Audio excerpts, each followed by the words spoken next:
Welcome, everybody. My name is Mike Massey, and I'm excited to present this presentation today, Revit for Residential Design. I hope you get a lot out of this, but before we get started, let me just kind of kick this off and start by asking a poll question. Over on the webinar panel, you should see a poll question that pops up. Just curious who we have in the audience today. Those that are doing residential design today, what software are we using? Are we using AutoCAD or MicroStation or Revit or hand-drawn? Some people still do that, I think, or other, if your software is not listed there. I'm just kind of curious. It looks like majority, it's kind of even, AutoCAD and Revit there, split half and half. A little bit of hand-drawn, so 3% looks like, oh, just dropped down to 2%, are doing hand drawings. So kudos to you, all right? That helps me out and kind of lets me know who's in the audience. All right, let me start with this common misconceptions about Revit. First one is, I get this a lot, that Revit equals BIM or BIM equals Revit, and really it's not true at all. Revit is a piece of software. It's a tool that we use to model with. And BIM is a process that we go through on our projects. So it's really just a way that we approach our projects, and the process that we go through on our projects is kind of what BIM is. So Revit, again, is not equal BIM. You don't have to, you can use Revit and not do a BIM project. And there's other softwares out there that you can use for a BIM project. And so, again, Revit is just a modeling tool that we can use as a very intelligent modeling tool, but that's kind of what it is. Another comment I get a lot is Revit cannot do construction documents. That maybe it's a great design tool, or maybe it's, you know, for conceptual design, but, you know, I need to get down there and show a bunch of details and show the connections and the intricacies of the project, and it can't get down to that level. And again, that's just not true. Anything you can do in AutoCAD, you can do in Revit, as far as creating details and things like that.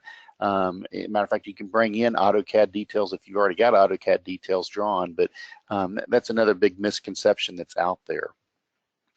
Revit takes too much time. I would kind of agree with this maybe if you're just learning Revit.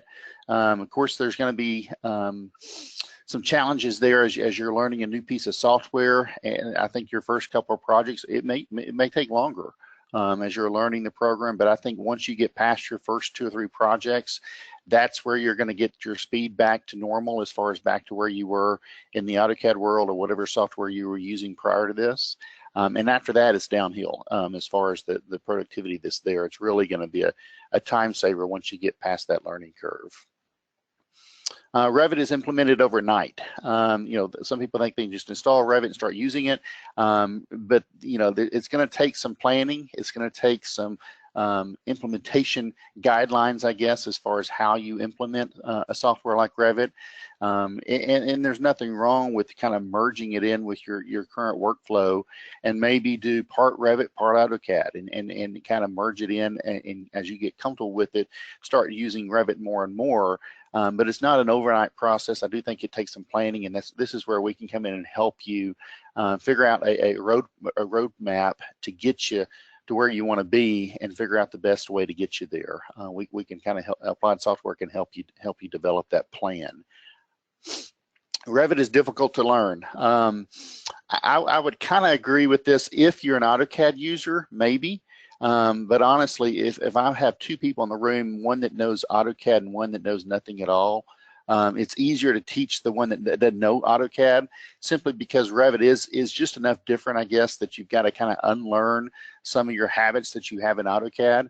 But again, if I have 2 people that don't know either product, it's much easier to teach them Revit than AutoCAD. It's a much easier program to learn than AutoCAD if you don't know either one of them. But like I said, if you do know AutoCAD, you do have to do some unlearning, I guess, to kind of pick up where you need to be inside of Revit. So I'm going to try to answer some of these questions as we go through here. But as far as what Revit is, like I said, just a software. It's a modeling software. It's a very intelligent modeling software. It is parametric, and what that kind of means is it's got this change it once, change it everywhere attitude. So anytime you make some changes in the model, You don't have to worry about remembering to pick up those changes in the schedule or pick up those changes in the elevations or sections or whatever it is, because we're working on a unified building model, and this building model is going to be reflected in all of our details and all of our sheets and schedules, and everything's going to be picked up there as we make these changes in there. It also understands connectivity. We're no longer just drawings, lines, arcs, and circles. It's intelligent objects that we're putting in there, and it understands a wall is a wall. It understands a door is a door, and as we move that wall, the door is going to move with it because the door is in the wall. But also that wall is setting on a floor, and so if we move the wall, the floor is going to stretch, or the ceiling is going to stretch, or the roof's going to stretch. Everything's going to try to stay connected as we're working in the model because it understands that those items are connected, and so it's very intelligent in that matter. And there's also lots of information that we can put into the Revit model. You can put in as much or as little as you want to, I guess, as far as information, but this information, the more you put in there, the more you're going to be able to use it downstream. And just as an example of that, if you look at this picture here, this is just an AutoCAD file that I've got open that has a simple light fixture block in there. And so we have an AutoCAD light fixture block and a Revit light fixture family. You can kind of see that block in AutoCAD doesn't give me much information. It tells me that the block name over there is fluorescent something or other. I can't even read it all, but it tells me the name of the block. It does tell me the XYZ location of that light fixture as far as where it's located, but that's about, and then the height and the width, I guess it tells me that it's 12 by 48, but that's about it as far as the information that's there inside the AutoCAD file. Whereas we go to the Revit side, these are very intelligent objects. Matter of fact, these light fixtures that we have inside of Revit, they understand that it's a light fixture, and they're actually will produce light. When we do a rendering, you'll see light coming from these light fixtures. And so, you know, it's got electrical information in there as far as the, you know, the voltage and the load information. It's got, you know, an IES file that's coming from the manufacturer as far as how that light is being transmitted from the fixture. So it's got a lot of information in there, and it's a very intelligent object as opposed to just a dumb AutoCAD block that doesn't have very much information in it. If we look at the way that in the CAD world today, if you're coming from AutoCAD, this is probably your workflow. You're probably creating different drawing files out there with elevations, plans, sections, schedules, you know, details. You may even have a 3D model, but typically the workflow is that these are separate files, separate drawing files, or I guess they could all be in one drawing file, just kind of spaced out in space somewhere. But typically these are separate drawings that we kind of pull together and we put on our sheets to make our documents, and that's kind of how we produce our documents there. Whereas if we look at a Revit workflow, the process is completely backwards. Instead of creating separate documents, we create a unified model, and out of that model, we start developing our plans. We start developing our sections and our elevations and our schedules, and you know, all that kind of stuff is coming from the central source, the model itself. And so we have one unified model that's going to develop all these other parts, you know, all these parts that we need on our project. And so it's kind of it flip-flops that as far as having the separate drawing files and pulling them together. We have the one model that we're pulling out and getting the information from the model. So let me dive into this. I've got several different topics that we'll talk about today. And the first one I want to talk about are construction documents. This was one of the misconceptions that I've talked about earlier, that, you know, Revit's not good at construction documents. You know, I put a lot of detail in my drawings and dimensions and notes and things like that. And so I just want to kind of show you, and for those that know Revit, I see that 47% of you are already using Revit. Some of this may be I guess basic to you, pretty basic, but that's fine. I hope that you do get something out of this. I think I do have something in here for all levels as far as what you'll get out of this, but some of this is basic for the ones that do not know Revit. So I'm trying to, you know, hit a broad target as far as making sure that I'm not too complicated and talking, you know, over people's head that do not know Revit. At the same time, I want to give everybody something that they can take away from this. And so if we look at construction documents, as far as adding dimensions and tags, it's pretty straightforward. If we open up this house plan that I've got here, if I want to start tagging this, the first thing I'm going to put it in here is what's called rooms.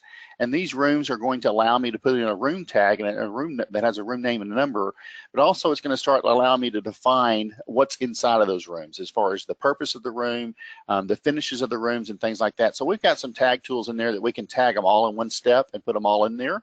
We can also tag our doors, and these door tags are coming in there, and I'm just picking on the door. We can customize these door tags. I've kind of changed this door tag to include not only the door number, but also the width and the height of the door as I'm putting it in there.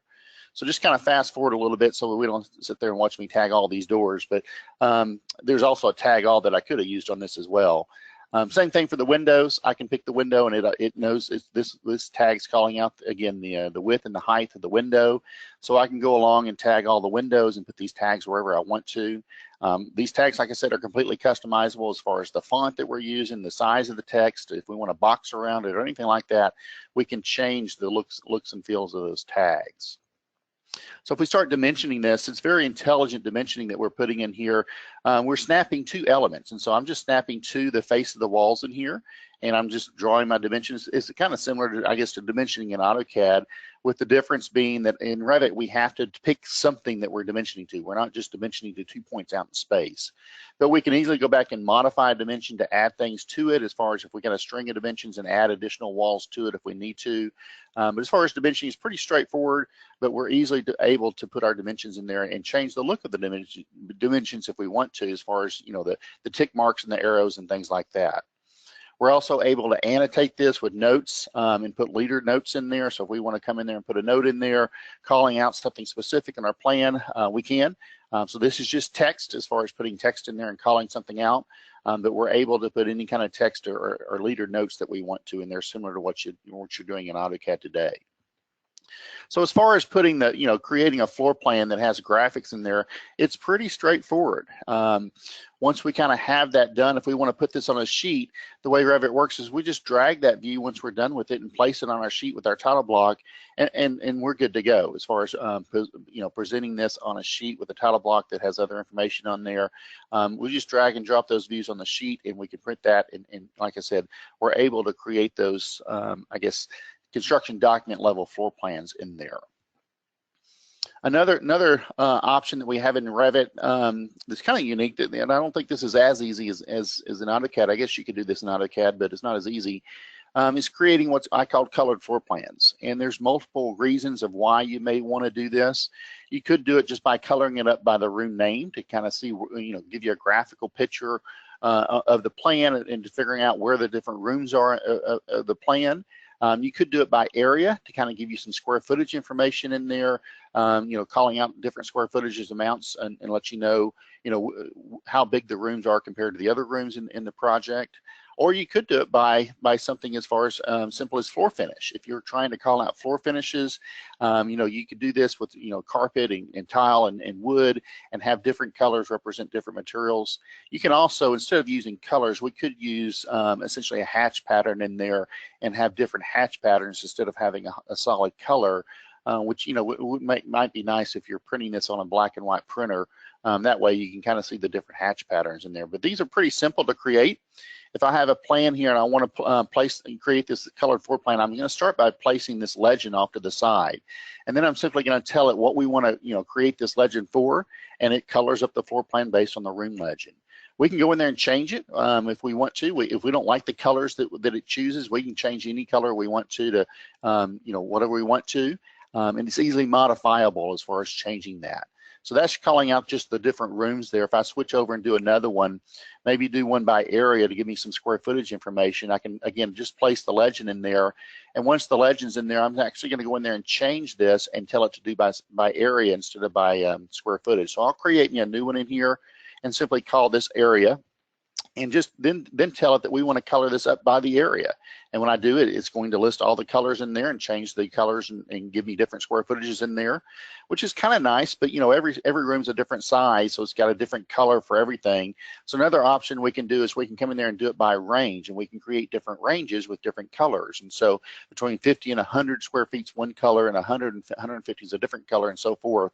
You can make that range whatever you want to, but this is now giving me more information as far as which rooms are similar sizes in there. We can also, like I said, do it by floor finish. If I put another one in there for floor finishes and change this one to call out the finishes in there, simply going to go back in there and create me a third colored scheme in there and call this one floor finish. And then we're simply going to tell the schedule to use the floor finish parameter instead of the area or the room name. And we can change the title at the top if we want to say floor finish legend. But now we're calling out, carpet, carpet 2, concrete, tile, tile 2, wood. And we just simply change the properties. If we want to change one of these colors to something else, just change it to carpet 3, and now that room's a different color.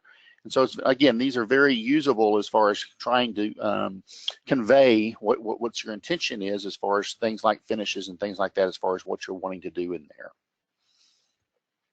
Another huge benefit, I think, of Revit are schedules. Basically, if we can model it, we can schedule it. So anything we create in the model, we can probably create a schedule for. Typical schedules would be things like a door schedule or a room finish schedule or an area schedule, maybe a casework schedule or maybe a toilet fixture schedule or different things like that, so we can kind of create these different schedules. And they're very customizable. It's going to come with a lot of parameters out of the box that we can choose to include in our schedules. If there's something that's not there, we're able to create a custom parameter from scratch and call it anything we want to and add that parameter to the program. It's also got the ability to calculate totals in here. And so if you want to calculate the total square footage, or you want to calculate, how many chairs you have in your project, or how many square feet of carpet you have in the project, or whatever, it's going to be able to calculate those totals and do basically any kind of math program you want to. So let me create a couple of schedules real quick. The first schedule that I'll create in here is just going to be a room schedule. And so I'll come in there and tell it to create the room schedule, and then we can start building this and start adding the parameters that are important that I want to have in there. So I'll start with the level and then maybe the number and the name, and then just simply the area, and just have those 5 things. We can sort this by maybe the level, and so I'm going to sort it by the level first to kind of all the first 4 rooms first, and then the second floor, and then the number, then the room number. We can also change the formatting of these different parameters, and I'm going to tell it just to calculate the totals for the area, and it spits me out a live schedule calling out all my rooms and square footage information in there. And again, this is live, so if anything changes, if a wall moves and the square footage changes, it's going to get automatically updated. We can also create maybe a door schedule.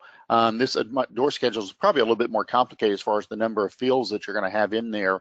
But again, we can kind of start building this, whatever fields are important to you that you want to include.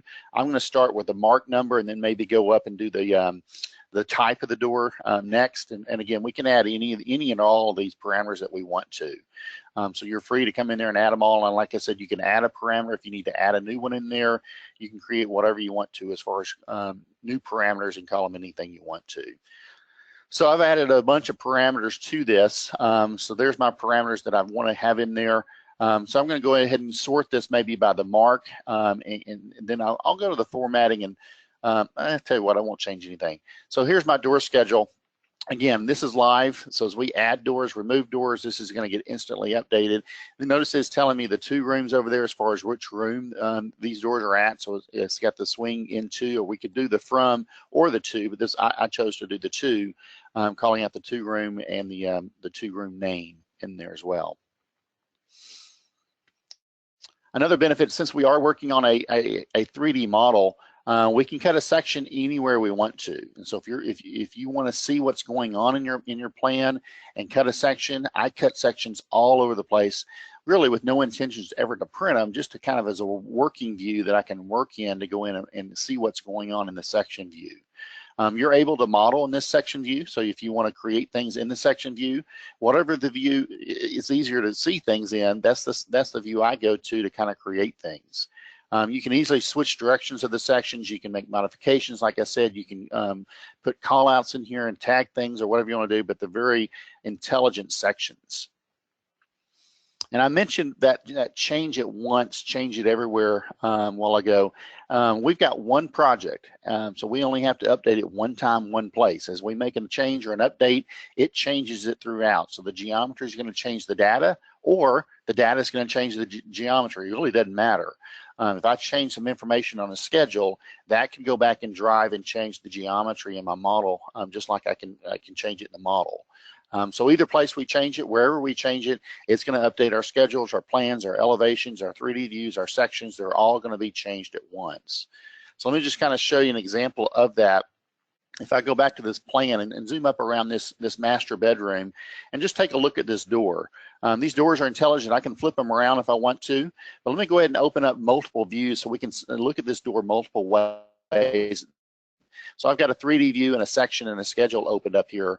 So if I start now looking at this door in my schedule, first of all, if I highlight it in the schedule, notice that it highlights it in all the views. And so I know exactly which door that schedule is talking about.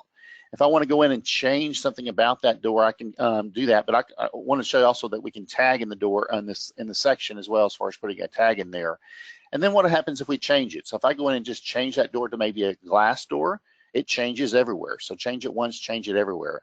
If I change it to maybe a double door instead of a single door, again, it changes it there, it changes it in my 3D view, it changes it in my section, and it also updates my schedule, and now I have the correct size of the double door in there as far as the door size. If we want to modify this door or move it, we can work in any view. I can go to the section view and I can scoot this over and change the location of that door in section view, but notice it changes in all the other views as well. So we got one model and we're working in one model. We're just looking at this model different ways in there. So again, if we delete a door, it's gone off the schedule. It's no longer there. If we come back and put the door back in there, it's instantly going to add that door to the schedule. Again, it comes in as a different number, but if we want to go in and change the number of this, we can simply just pick on the door number and change the number in there and make it whatever number we want to. As soon as we change the door tag number, again, it updates the schedule, and now door number 2 is back in there the way it was. And so, again, this change it once, change it everywhere is very powerful, and it's going to save you a lot of time and a lot of headaches in there, making sure that everything's picked up as we make changes to the plan. Another misconception is talking about details. Revit's not good at creating details. And when I first learned Revit, I kind of maybe agreed with that because I could detail pretty fast in AutoCAD. But once I started learning Revit more and more, now I can do it faster in Revit than I can in AutoCAD because there's a lot of tools in there to help me with my details. First of all, we can use the model as the source of the detail. So instead of starting from scratch, we can come in there and cut a section and use that section as the source of the detail. Now, at some point in time, we're going to stop modeling and start drafting. And when I say drafting, I'm talking about 2D lines or 2D blocks that we're putting in there. So at some point, we don't need to model everything in 3D. We don't need to model every stud or every piece of flashing or whatever. A lot of that can just be shown in a detail like this as far as how this actually is going to be constructed. So this is a live section with 2D lines and 2D blocks drawn on top of this live section to embellish it, to give me more information in there. You're also able to create what I call standalone details. That's literally just a blank sheet that you start with and just start drafting a detail from scratch in there. So, if you don't need the model as a background for your detail, you're able to create that blank sheet drafting view in there. There's also a large 2D library of building parts that we can bring in. So instead of me having to draw a 2x4, there's essentially a block that I can bring in for a 2x4. Or if I'm trying to draw, a piece of brick or a brick wall or insulation or anything like that, there's a huge library of parts and pieces that I can bring in to assist me in creating my details. And you can also import details from AutoCAD. So if you do have a detail library that you use in AutoCAD, there's nothing wrong with bringing those into Revit. At some point in time when you are using nothing but Revit, you may want to start converting those AutoCAD details to Revit details, but there's no urgency to that. You can continue bringing those AutoCAD details until you're ready to convert them.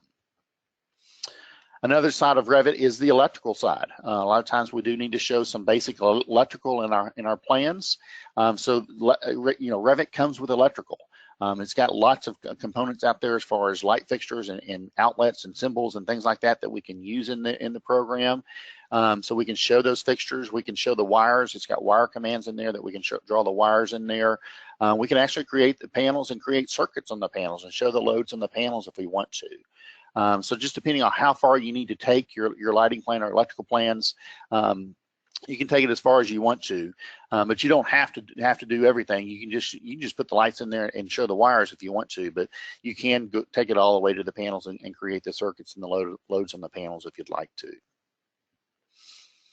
Another huge benefit, I think, is working inside of Revit is working with the design options.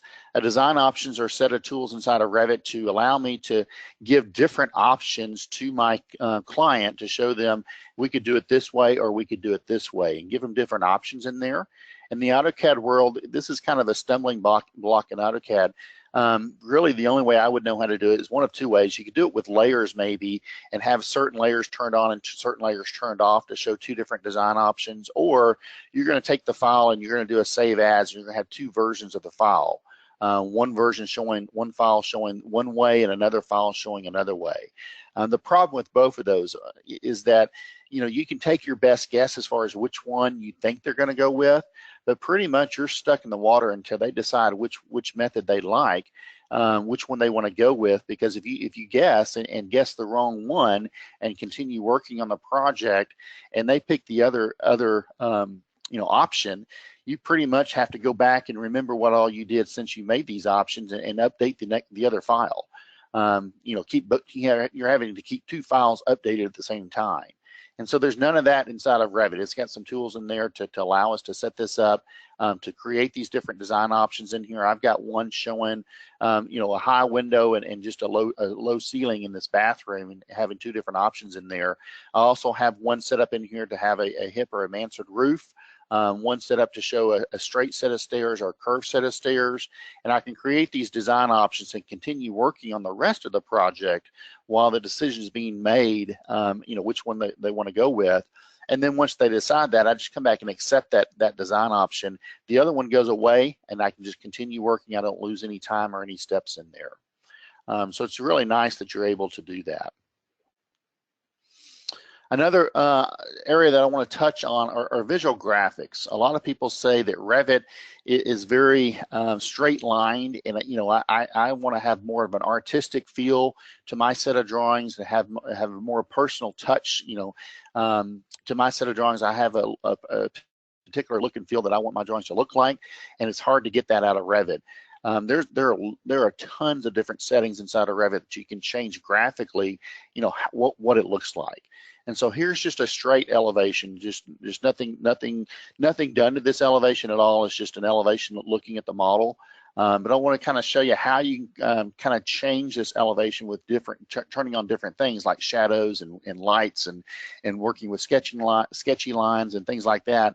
And each one of these, you can save these settings out, and you can kind of find your look and feel the way that you want it to look like.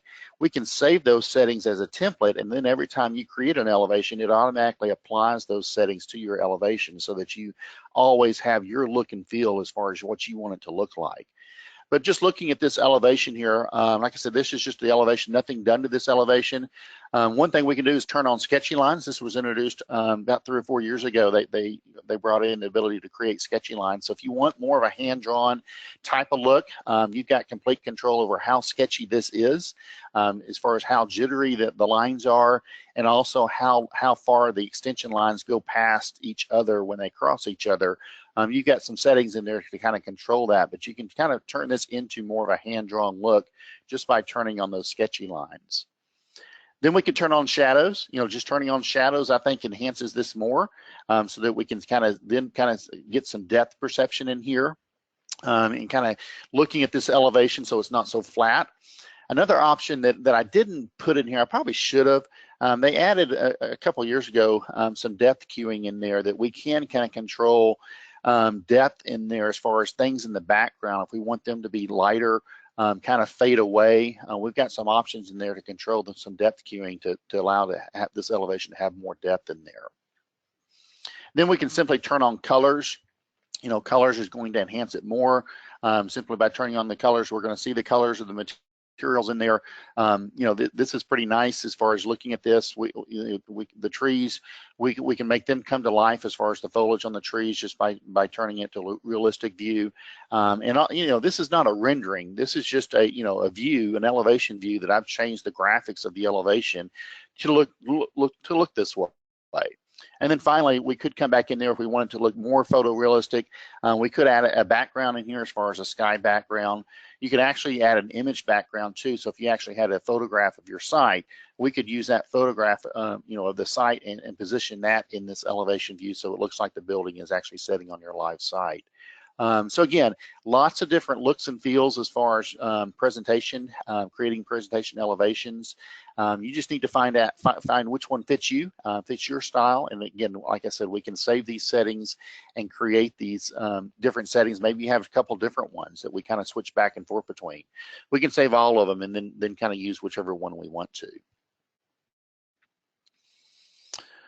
Of course, big thing about Revit, I guess, is that it is doing this in 3D. 3D gives us a lot of advantages, I think, to be able to see vertically what's going on with our different views that we have set up there. So this is just a sampling of some of the views in there. I've got some sectional 3D views because once you kind of close in the building, close in the house, it's kind of hard to see inside of it. So we are able to come in there and start sectioning up a 3D view to create a sectional 3D view. Or we can, section it around just a certain part of the building, maybe the interior core where the staircase is, or maybe the kitchen, whatever we want to do as far as kind of making the different views. And we can create as many of these as we want to have different parts of the building kind of highlighted in there with 3D views. So as far as creating these 3D views, it's pretty straightforward and simple. I can simply just come up and tell it to create me a default 3D view. And once I'm in that 3D view, I can zoom around and pan and look at it whatever we want to. But I can also turn on what's called this section box. And this section box is what's going to allow me to start sectioning this up. So I can pick on this section box and just start pulling it down and sectioning it any way I want to. I typically create me a 3D view for each level. So I have a 3D view of just level 1 and a 3D view of just level 2. So we can kind of see just those two levels, but we can section it vertically either way. We can also come back in there, if we go back to the floor plan, if we just want to create a 3D view of a certain area, I can come in here and just draw me a selection box around maybe this staircase and the fireplace and tell it to create me a 3D view. It instantly jumps over, creates me a 3D view of that area, and I can spin this around, and now we can see that we can see the stair in the fireplace. The whole model's there. It just automatically sections it down to whatever I had selected there. So real quickly, we can create those 3D views. We can do the same thing with the kitchen. I can just draw me a box around the kitchen area, tell it to create me a 3D view, and boom, we've got a 3D view of the kitchen area. And once we get here, if we want to turn some other things off, we can. If we want to turn off the outside walls or whatever, we're free to do that or free to adjust that once it creates this section box. So it's a really, a benefit being able to see inside the model and also show your customer, what's going on and what it looks like inside that area.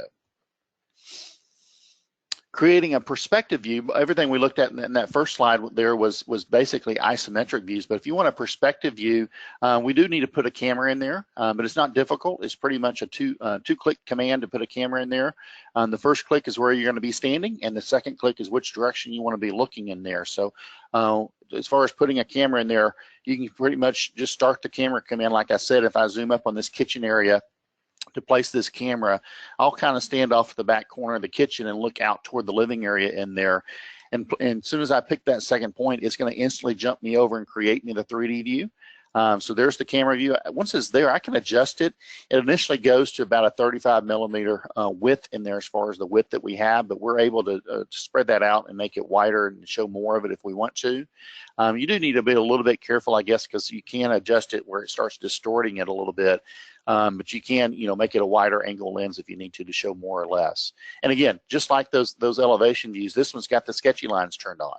And so I set that as my default. And so every time I create a camera view, it defaults and makes this my default camera view. And so I don't have to change any of the settings or anything. I found my style and saved it. And now I've got it set up to use that every time I create a 3D view. Another powerful tool inside of Revit is the ability to create what's called a walkthrough. You can do a walkthrough. This is actually, I guess, flying around the building. I use the walkthrough command to do this. But basically, a walkthrough is a video file that you can create. In this one, I just pretty much just kind of drew a path surrounding the building and kind of raised it up to maybe, I don't know, I think about 50, 60 feet up in the air, and just kind of drew me a path in there, and it created this video file. And so, this one I did a little bit of adjustment on it. I'm adjusting from this kind of a white mesh model to the actual colored model. And so I actually did 2 walkthroughs, and then when on the video, I kind of blended those 2 videos together to kind of transition between that solid white model and then maybe a colored model. So pretty easy to do. I did this with a couple of clicks as far as drawing that path, and it created the walkthrough for me.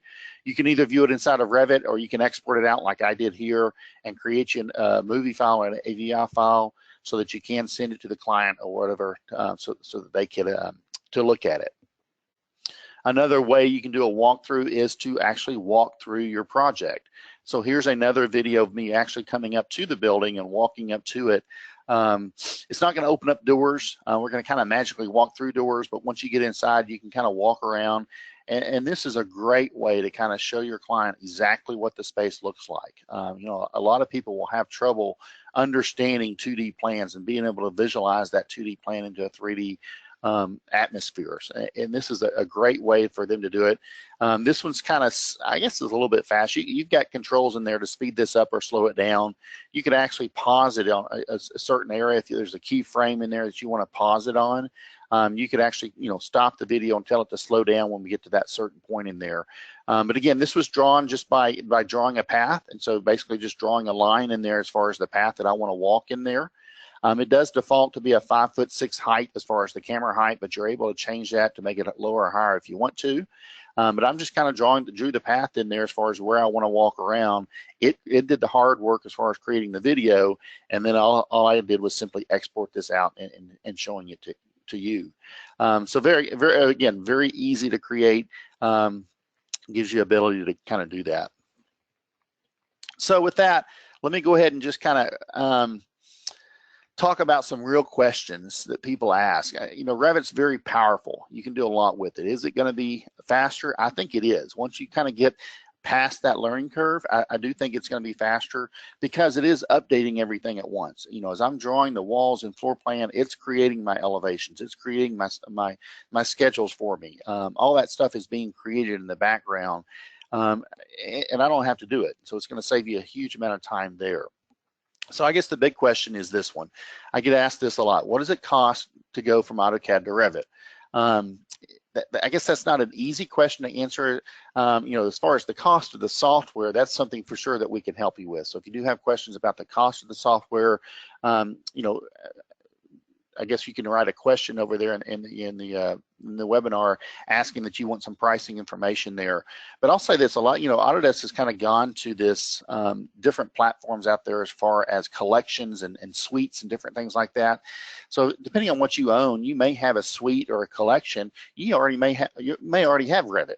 And just don't have it installed or not using it. So it may be free as far as the cost of the software, depending on what package you have. But again, that's something we can help you with and get you where you need to go. I think the bigger question is what's it going to cost as far as my, productivity loss, as I'm learning the product.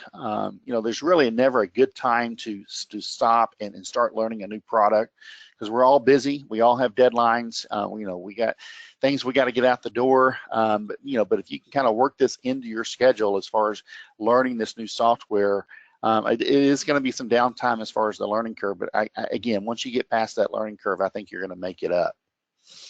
Another real question out there is can I work? How can I work with AutoCAD engineers or other people that are using AutoCAD that I need to work with? Maybe it's a landscape architect, maybe it's a structural engineer, or whoever it is, and they're using AutoCAD. It's not a big deal. We can export out to AutoCAD, and matter of fact, it does a really good job as far as exporting out to AutoCAD. It's almost impossible to tell that the file coming from Revit was not created in AutoCAD if you give it to somebody using AutoCAD. We can also import in from AutoCAD. So if you've got somebody working in AutoCAD, we can bring in those 2D plan files. We can use them as backgrounds. We can see them in there. So if we do have like a landscape designer that's using AutoCAD, we can bring in their CAD files and use them. See them in our plans. How long does it take to get before I'm good at this? I think I mentioned this a while ago. I typically say 2 to 3 projects is what it takes before you're good at this. I think you're always going to continue learning. I don't think you ever know everything. Typically, when I teach a class, there's something that I learn every time I teach a class. So you never know it all. But I do think that you'll kind of get to about where you are as far as speed wise and productivity wise, back to where you are right now in AutoCAD. After about the second or third project, you're going to kind of be at that point, and then I think it's downhill from there. How easy is it to use Revit?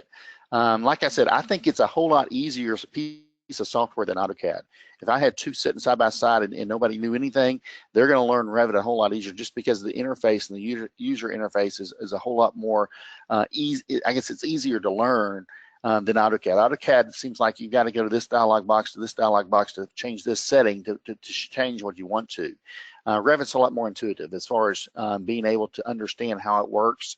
And once you kind of learn how to draw something in there, for example, if I learn how to draw walls inside of Revit, if I want to, for some reason, start drawing pipes or ductwork or something like that, it's basically just like drawing walls. And so, it's not really any difference. How much will I save if I go to Revit? This is another big question. Again, I think that you'll start seeing time savings. Being able to work in a model that changes and updates everything is going to increase your productivity. It's going to make you faster. And I guess time is money. So if we just look at that, if you just, once you get up to speed on this, if you just save 1 hour a day, and I don't think that's asking too much, 1 hour a day. I mean, that could be updating a schedule or updating your, changing it, making sure your section matches your new plan or whatever it is. If you can just save 1 hour a day, that's 5 hours a week. If you had a billable hour of $40 an hour in there, that's $200 a week. That's $10,000 over the year. And so, $10,000 is a pretty big number in there, but that's gonna pay for the price of the software right there. And so I think that, as far as how much you're gonna save, I think that it is it's gonna be to your advantage to kind of look at these numbers and think about it. So if you're not using Revit today, talk to us, reach out. I think, ask a question in there, tell Amy that you want some more information, and we'll reach out to you. But let's kind of see if we've got any questions out there and answer any questions that anybody might have. Amy, do we have any questions? We do have some questions. What is the standard ballpark size of a file for residential design with a full set of drawings? That's a great question. I typically will say that if you take all your AutoCAD files, typically your AutoCAD files are made up of different drawing files. You have plans and elevations and sections and sheets and whatever. If you add all that back together, that's going to be about the size of the Revit file. The Revit file is going to be bigger because everything's in that one file. And so we do need to make sure that you do have an adequate size computer. We do have specifications and recommendations for your computer specs in there. But, having a Revit file that's, I would say probably 80 to 100 megs as far as an average size for a house plan. As far as commercial projects, if you get into projects like hospitals and things like that, it's not uncommon to have a Revit file that's 600, 700, 800 megs. That's a pretty big file. But again, Revit handles it pretty well as long as you got a good enough computer in there. It will take some time to open it, but once you have it open, it's pretty quick. It moves along pretty quick. It's not jumpy or anything like that. The hardest thing is just opening and saving. But once you have it open, it's opened. It's pretty easy to work with. But we can help you making sure you have an adequate computer specs in there. Great. The next question is, for interior walls, would you use a stacked wall to show different finishes on the wall similar to an exterior wall, or is it required that I add different materials or finishes to interior walls via parts? Okay, that's a good question. Back in my project, let me just kind of pause out of this. I do have my project open here in the background. Let me jump to it. Back in my project, I used stacked walls in there. So if I go over to my 3D view and just show you here in the 3D view, for example, here I got on the front of this building, I've got stone on the bottom, then it goes to this siding board up here. That's a stacked wall. So I took a stone wall and a siding wall and kind of stacked them together. So that's one way. As far as the interior walls, we could do the same thing. as far as creating a stacked wall. Another way that you could do this, we could come in there and start modifying the walls and just start painting. There's a split command in there that we can use to kind of split the wall into different sections, and then we can come in there and just kind of, we've got a paint command that we can come in there and paint and just pick the finish or the material that we want in there off the list and assign this material to that part of the wall. And so that may be a better way, coming in there and just splitting the wall and then painting it in there. Either way, just depends on how complex the wall is, I guess, and how often it changes materials. All right. It looks like this question is kind of similar to that. What about ceilings and walls? If I have a room with stepped ceilings, are the upper walls in the step ceiling a separate wall from the wall below? They are. So yeah, if we have a ceiling in there that steps up on that soffit wall that's, going from the low ceiling to the high ceiling, that's a wall. And so we're going to have to model it. We do have, we can create a wall type that's basically just a soffit type of wall that's got some type of framing member and then gypboard on one side instead of both sides, so we can make sure that's right. And then we basically just start drawing that wall. The bottom of the wall, instead of being at 0 feet, at the level 1 line, it's going to be, the bottom of the wall is going to start 8 feet up. So we can adjust that bottom height in there and just draw it 8 feet up and just tell it that we want it to be, 18 inches tall or whatever. But it is a wall in there. So we can cut a hole in the ceiling, put the first ceiling in there, draw the wall, and then put the upper ceiling in there as well. So you do have to model it, but yeah, it's not that difficult. All right. How do you manage many options, like over 20 combinations, whether it's a 2-car garage or 3-car garage, optional bonus room or extended bonus room? How do you manage all of those combinations? Yeah, it can get complicated, I guess, as far as the number of design options you have in there, but there's not a limit as far as the number of design options that you can create.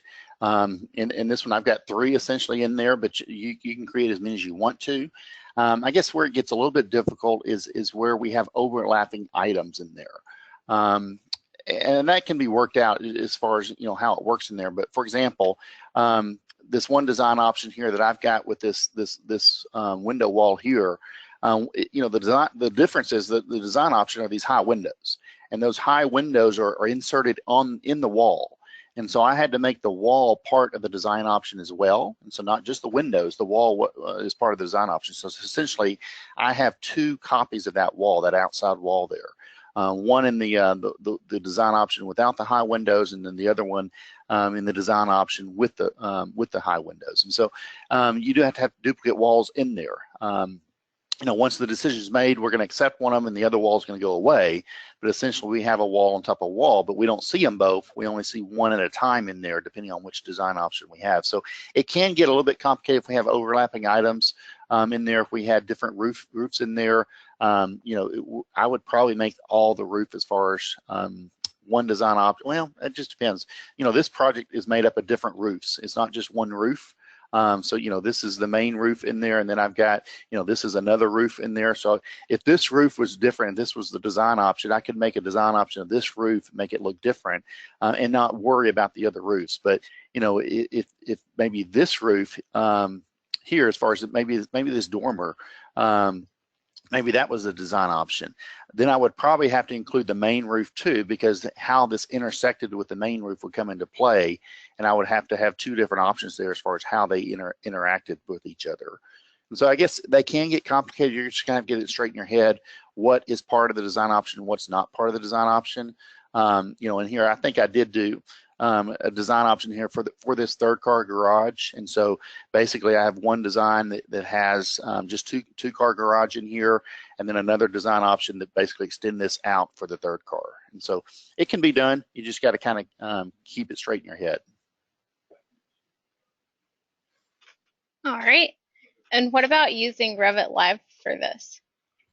Yeah, Revit Live's a great tool. I don't have time today to show you a Revit Live, but I think that, you know, if you look at our calendar or schedule or get with us, we'll be glad to show you Revit Live. What Revit Live is basically taking this out in there that you can quickly do some material changes in there as far as changing materials and show some different schemes and options in there. It gives you a photorealistic look in there. It's a very easy program to use as far as taking this model into that. You're not going to, I guess, I don't think you'll be able to, I don't think you're creating stuff in Revit Live. You're basically, the creation tool is Revit, but we're bringing this out into Revit Live to show different options as far as material finishes and things like that. So that's a great product. If you haven't ever seen it, let us know and we can get with you and show you how that product works. All right. Can we convert all AutoCAD drawings to Revit without losing anything? Well, that's kind of a loaded question there. As far as, yeah, I guess it depends. I don't know for sure if you're coming from 2D AutoCAD or 3D AutoCAD. If you're coming from 2D AutoCAD and you're just using it as plain Jane AutoCAD, just with lines, arcs, and circles, yes, we can bring that into Revit and not lose a thing. If you are using an add-on package in AutoCAD, like maybe AutoCAD Architecture that's using the intelligent walls, doors, and windows, when we bring those over, it basically it's just going to come in as lines. And so we will lose the intelligence there as far as coming over from AutoCAD Architecture to Revit. If you are using a 3D model, we can export out a 3D view inside of AutoCAD and bring it straight into Revit. Matter of fact, I helped a customer do that today. As far as a support call, he was bringing in an AutoCAD file that somebody gave him of a framing, some framing materials in there. So he brought that in from AutoCAD, and once it came in, it looked just like everything else. So it's very, you know, he didn't lose a thing in there. So again, it just depends on what it is you're bringing in from AutoCAD to Revit. Typically, it will lose any kind of intelligence as far as the AutoCAD architecture, but as far as the properties of the lines, graphically, it will look the same. Okay. How can the room tag give the dimensions of the room? Okay. Yeah, like I said, the room, the tags in the program are completely customizable. If I go back to my plan view and look at this, you know, we can pick on this tag and come in there and edit the family and change, you know, what this tag is calling out. So again, these are kind of like attributes, if you understand what an attribute is in AutoCAD. But if we pick on one of these, you know, we can edit this label and call out different things in there. As far as the width, you're wanting the width and the length in there. Yeah, this is not using the width and the length. I would probably come in there and make me a custom parameter. You do have ability to come in there and make you a parameter in there and add a parameter and just make me a width and the length. I don't think it's going to be intelligent in that it's automatically going to fill that in, but we can certainly make that into a text field that you can fill that in. I'd have to think about that. I don't know if I've actually done a tag that calls out the width and length of the room because it's not there. You know, I did the same thing with the doors and the windows. I changed the door tags and the window tags to call out the width and the height of the windows and doors in there. But as far as the room, it may be just text in there that you put in there and have to type in the width and the height. All right. Where are the design options located? I have Revit LT 2014. Is it in Revit LT? Yeah, Revit LT, it doesn't have everything. And honestly, I cannot remember if LT has it. I guess where it's at, you can go to the Manage tab, and on the Manage tab, you'll see design options kind of in the middle there. Like I said, I cannot remember if that's one of the things that they chose not to put in LT or not. I'd have to verify that, but you can look to see if you got this button, it's in there, I guess. If you don't have this button, it's not going to be there. All right. The last two questions are both on roofs. One is, can you touch on complex roofs and ceilings? And the other is, we use Vision Res. How hard is it to design a roof? Okay. Roofs. Roofs can be very quick if you like what it does. If you like what it spits out, let me go to another view. If you like what it does as far as when you create a roof, it's going to be very easy and very quick. Where it gets complicated is if you don't like what it spits out. You do have the ability to come in there and change it to be either a gable or a sloped edge in there, so you can pick where you want your gables and where you want your hips in there. That's easy to do, and you can also change the pitch very easy as far as changing from a 4 and 12 or a 6 and 12 slope in there. That's easy to do. But where you have complications is where you have multiple roofs in there that are doing different things. For example, this roof, like I said, it's made up of different parts in there. So here's the main roof that I put in there, and each one of these dormers is a separate roof. This little roof over this porch is a separate roof. All these are a bunch of roofs that are kind of put together as separate roofs in there. We also have some join commands up here that we can join geometry. When you use the join command on roofs, it will basically kind of tie them together and make them look like they're actually attached together instead of just two different roofs that are sitting on top of each other. So a combination of that and also coming in there and changing it, changing the heights of them and changing the pitches of them and things like that.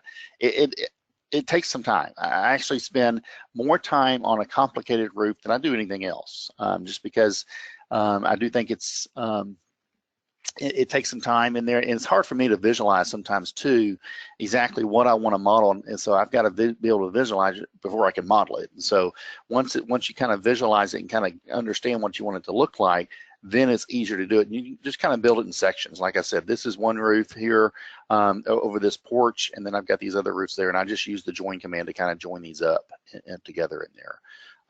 So again, that's something we can cover in training as far as teaching you how to use the roof command and training you how to do that. It just takes time and practice. I think once you kind of get the hang of it, it becomes easier, but you do have to kind of get the hang of it.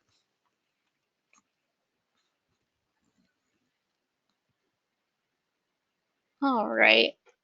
And what was the last question? You said something about doing roofs in another program. I'm not familiar with that program, so Okay. I'm not sure what the process of creating roofs in that program.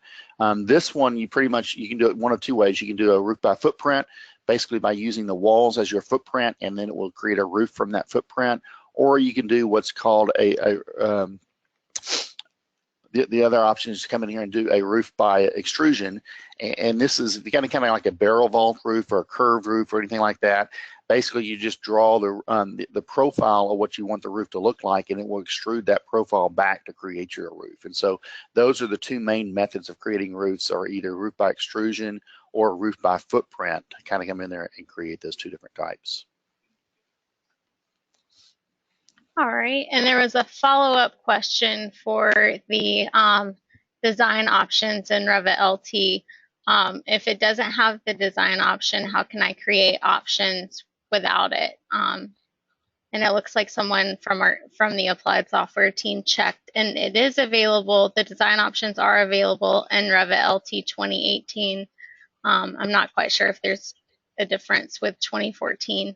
But is there a way around it to create the options without it?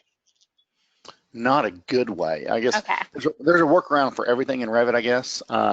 You could essentially save two files and have two files going along, and have one file, with one option and the other file with the other design option in there. Depending on what it is and how complicated it is, I guess you could do it maybe by just turning things on and off, and so having one view with certain things turned off and another view with other things turned on, or whatever. So I guess depending on what it is, you could maybe do it, but it's not going to be as near as easy, because the thing about this design option is you're able to come in there and assign the view to show this design option. Or if I want to, just to show you here, if I want this one to show the other design option, I simply go in there and tell it that I want this one to show not the high windows, but maybe show the low windows in there, and simply just say okay, and those upper windows go away, and it shows me and it adds the ceiling. I can't see the ceiling in this view, but it also added the low ceiling in there. It's as simple as that. As far as coming in there, here's the view of that bathroom that I created in there. So this is the low design option without the windows, and here's the high windows in there without the ceiling in there. So it's really kind of create those two different options in there if you use the command. All right, and we are running out of time. One more question just came through. How do you create phases? Phases. Yeah, I didn't talk about phases. That's another great tool. Phases is dealing with maybe an existing building or existing structure. And so we got existing and then maybe some new walls in there, or maybe we got to demo some things out and do some demolition plans and things like that.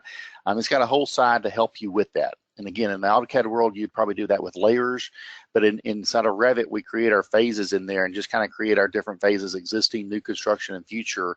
And as we model, we create views for each one of those to show an existing plan, a new plan, and a future plan. As we model in those views, it automatically assigns things to those phases in there. We also have a demolition that we can assign, items to be demolished in there. It changes the graphics of those items in there. So, as far as demolished items, it's going to automatically change it to be hidden lines or dash lines or whatever. But graphically, we're able to use phases in there to kind of help us show what we want to show.